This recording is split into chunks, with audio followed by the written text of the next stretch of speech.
Bonjour à tous et bienvenue dans ce nouvel audio. Nous sommes avec les loups qui ronronnent. Aujourd'hui, nous allons parler des termes surdoués et haut potentiel. Pourquoi est-ce qu'on cherche un terme encore aujourd'hui plus adapté que ceux-là? Tout simplement parce que le côté surdoué dérange et le côté haut potentiel dérange. Pourquoi? Parce que ça sous-entend que le haut potentiel, le surdoué, serait au-dessus des autres en termes d'intelligence. C'est une idée qui n'est pas socialement acceptée parce que dans nos sociétés, on voudrait penser que chaque être humain a la même chance et que nous aurions donc l'égalité des chances, donc nous serions tous égaux avec les mêmes chances. Il n'y a rien de plus faux que de penser ça parce qu'effectivement, nous sommes tous différents. Il y a des personnes qui sont surdéveloppées musculairement. Il y a des personnes qui sont beaucoup plus belles physiquement. Et donc, effectivement, c'est prouvé, ça donne des avantages. Il y a des personnes beaucoup plus grandes que la moyenne, etc. Et beaucoup d'hommes vont dire, moi, je suis trop petit, je me sens moins qu'une personne qui serait plus grande, etc. Donc, on voit bien que l'inégalité est bien dans la société et que nous avons tous des avantages quelque part. Donc, en fonction de notre profil, de qui nous sommes et de quelle famille nous venons également, nous pouvons avoir des avantages ou des désavantages et que parfois une caractéristique est un avantage dans certaines situations et pas dans d'autres. Prenez l'avion en étant très grand et vous verrez que c'est pas forcément un avantage. Du coup, être très grand n'est pas forcément que un avantage.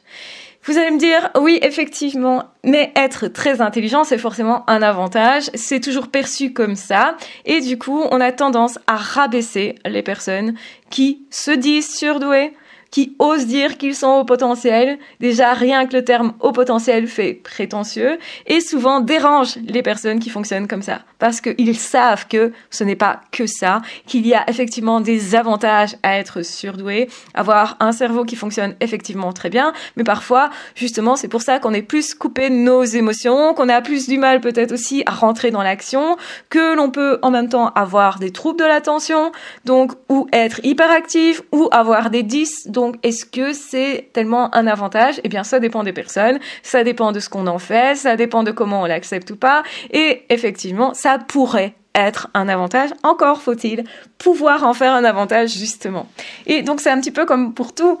Donc en réalité, n'oubliez jamais que nous ne sommes pas égaux dans ce monde, même si nous voudrions de façon idyllique avoir tous les mêmes chances. La plupart du temps, ce n'est pas du tout le cas. Déjà, on a des inégalités sociales en fonction du milieu dans lesquels nous avons grandi. Certaines personnes ont eu plus d'accès à la culture, d'autres moins. Certaines personnes ont plus d'argent que d'autres, c'est inévitable. Certaines personnes ont effectivement eu de meilleures relations, ont été plus valorisées par leur famille. Là aussi, ce sont des inégalités qui ont de l'impact sur la vie, en fait. Donc, dire que les surdoués sont effectivement au-dessus des autres, ont des avantages et devraient du coup être rabaissés dans la société, c'est une pure illusion. C'est comme dire que les riches sont forcément au-dessus des autres et donc du coup doivent être rabaissés aussi. Eh bien, c'est aussi une illusion. En fait, nous avons tous quelque part des avantages. Et je pense qu'il est beaucoup plus intelligent de se dire, ok, quels sont mes avantages à moi? Je les regarde à froid et je me dis comment je peux les utiliser pour servir ma vie, mais pas que ma vie, servir le monde. Je pense que ces inégalités-là, finalement, elles sont dérangeantes que si on ne les met pas au service des autres. Si chacun, on décidait de tous œuvrer ensemble pour le bien commun, eh bien les inégalités seraient moins inégalitaires. Ça veut dire qu'effectivement, la personne qui est physiquement forte a des avantages que n'a pas une personne toute mince qui physiquement n'a pas beaucoup de force. Donc, c'est-à-dire, il y a des choses que on peut faire, que d'autres ne peuvent pas faire. Effectivement, l'intelligence, elle est plus valorisée dans nos sociétés que le fait d'agir, que le fait de pouvoir, par exemple, être un artisan qui fabrique quelque chose de façon à utiliser cette force physique, par exemple. Or, on confond aussi le haut potentiel. On pense que les hauts potentiels sont tous que des intellectuels et que c'est forcément la voie qu'ils vont choisir. Alors que pas vraiment. On peut être aussi très manuel, très sportif. On peut en fait avoir un potentiel qui est ailleurs. et qui n'est pas forcément valorisé socialement. Et c'est pour ça qu'il y a des hauts potentiels qui passent plutôt inaperçus. On va les croiser en se disant, bah, celui-là, non, c'est sûr. Il n'a pas réussi à l'école, il n'était pas très doué, pas très investi, donc c'est pas un haut potentiel. Et d'autres personnes qui, au contraire, vont être des matheux, généralement, hein. On associe haut potentiel avec le fait d'être matheux ou d'être scientifique. Donc là, c'est sûr, c'est un haut potentiel. Alors que pas toujours, justement. Et on est face vraiment à une aberration complète. Ce serait aussi celle de se dire, si je suis au potentiel, je suis détecté enfant par exemple surdoué, je vais me dire, bah, du coup, tu dois réussir à l'école, dans ce qui est scolaire. Ne va pas t'épanouir ailleurs. Toi, tu voulais être un artiste? Ah ben non, tu as d'autres facultés, donc tu as intérêt à étudier à l'école et à aller à l'université, même si tu sens que c'est pas pour toi, que c'est pas ton truc à toi, ou que c'est pas comme ça la bonne façon pour toi. Et donc, effectivement, ça donne une valorisation sociale que d'avoir des diplômes, etc. Mais une fois qu'on les a, on peut se dire aussi, mais ma vie, elle n'a pas changé, en fait. Oui, j'ai un beau bout de papier, je suis reconnue, on va dire. Mais au fond, est-ce que vraiment c'est ça que je voulais? Si je veux être artiste, j'aurais eu plus intérêt, justement, à développer ma capacité à être comédien, à chanter, à danser. Donc des capacités qui sont physiques et à faire du sport peut-être justement, ça m'aurait aidé plus que d'avoir un diplôme universitaire en philosophie par exemple. Donc effectivement que c'est important aussi de se poser la question qui je suis et qu'est-ce que je veux faire de ça. C'est pas parce que j'ai du potentiel quelque part que je suis obligée de l'utiliser et de ne faire que ça. Parce que alors ça devient enfermant. Et certainement si j'ai des attraits pour autre chose, si mon cœur est ailleurs, je vais certainement être plus doué ailleurs.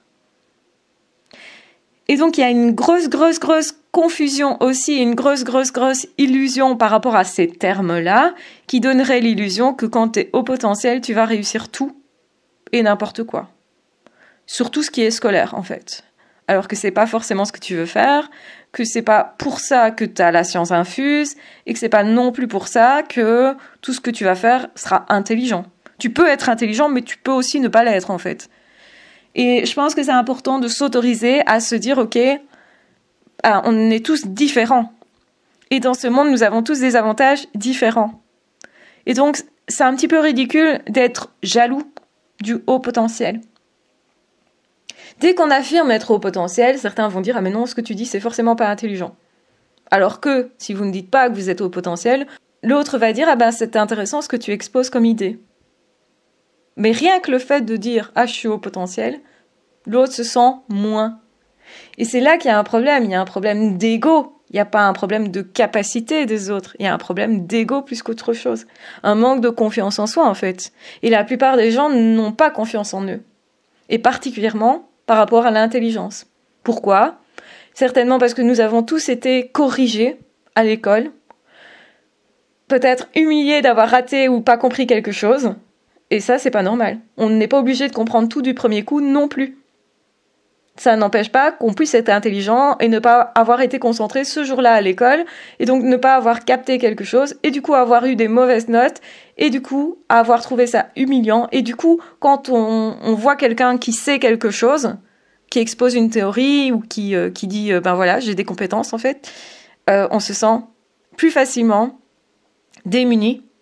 Et on a plus vite peur d'être humilié. Parce que l'école, elle a laissé des traces. Mais elle a laissé des traces de correction, d'humiliation. On n'a pas associé généralement apprentissage avec plaisir. Ce qui n'est pas normal en fait. Et donc je pense que le problème des termes surdoué et haut potentiel vient plutôt du fait que on a tous un problème avec l'intelligence.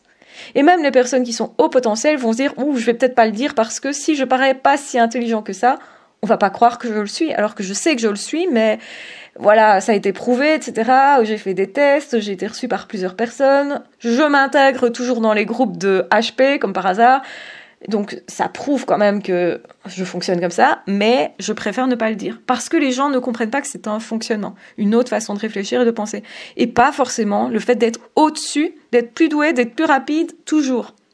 Pas dans tous les domaines en tout cas. Si je suis pas passionnée, je suis pas rapide, hein.